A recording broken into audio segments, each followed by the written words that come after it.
انا هرد على الكومنت ده، ولو اني انا مش مضطره ارد، بس انا عذره الناس ان هي طول الوقت بيشوفوا حواليهم كامبينز واعلانات وناس بتتكلم على حاجات هي مش حلوه ولا حاجه، فبيطلعوا يقولوا عليها كويسه والناس بتتدب. انا اول واحده زمان قوي تعرضت للحكايه دي كتير، فعشان كده كان من اول ما بدات على اي بلاتفورم على السوشيال ميديا انا بجرب الحاجه، عجبتني بقول حلوه، ما عجبتنيش بقول مش حلوه.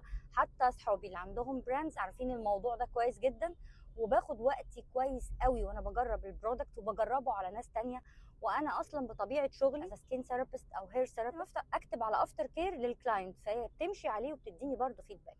ففكره ان انا اطلع اعمل اعلان اقول فيه عن برودكت ان هو حلو وهو مش حلو، انا مش مستفيده اي شيء خالص، لان ده هيوقع لي الكريديبيليتي بتاعتي مع الفولورز او مع الناس اللي بتسمعني. لو رجعتي شويه الاكونت هتلاقي انه انا في شركات كتير جدا مجربه من عندها برودكتس بقول عليها حلوه جدا، ومن نفس الشركه بجرب حاجات ما بتعجبنيش بقول ما بتعجبنيش.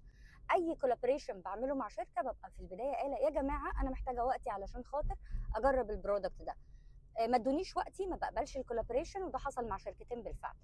فانا مش مضطره خالص ان انا اخسر مصداقيتي لمجرد اني بعمل اعلان ثمنه ما يسواش قدام الكريديبيليتي بتاعتي، لانه بالنسبه لي مش دي الحاجه اللي انا بسعى ليها خالص.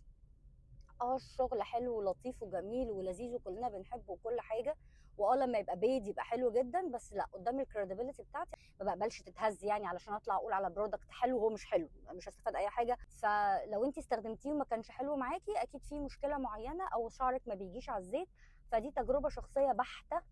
لانك هتلاقي ان الفيديو اللي انا منزلاه ما عليهوش اي تاج برومو كود، ما عليهوش اي حاجه خالص، اتكلم عن تجربتي الشخصيه، فما نصدرش احكام عنيفه من غير ما نكون بصينا في البروفايل بتاع الشخص ده، او على الاقل سالناه طب انت كان كويس معاكي ليه او كان وحش معايا ليه.